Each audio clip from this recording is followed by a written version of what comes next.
Rear में LED tail lamps आ जाएंगे और कुछ ऐसे ऑप्शन के साथ में ये रिवर्स आ गया। अब वैसे इसका बटन अंदर से ऑन करना पड़ेगा। रियर एक्सेल कुछ ऐसी आ गई और लॉकिंग्स आ ही गई। सपोर्ट्स भी आ रखे हैं, काफ़ी अच्छी बात है। एक्स्ट्रा लॉक और सपोर्ट्स भी आप लोगों को इसके अंदर देखने को मिल जाएंगे।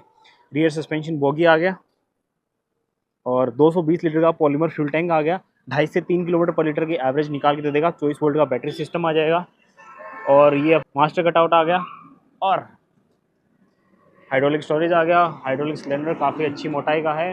पैसेंजर साइड से व्यू कुछ ऐसा है। पैसेंजर को भी वही एमिनिटीज़ अंदर जाने के लिए मिलेंगी। ड्राइवर +1 का कॉन्फ़िगरेशन और काफ़ी स्पेशियस कैबिन में ये देखने को मिल जाएगा। एसी का कॉन्फ़िगरेशन भी है। बाकी एलईडी में रूम लैंप है। थोड़ा उधर से चल के दिखाते हैं।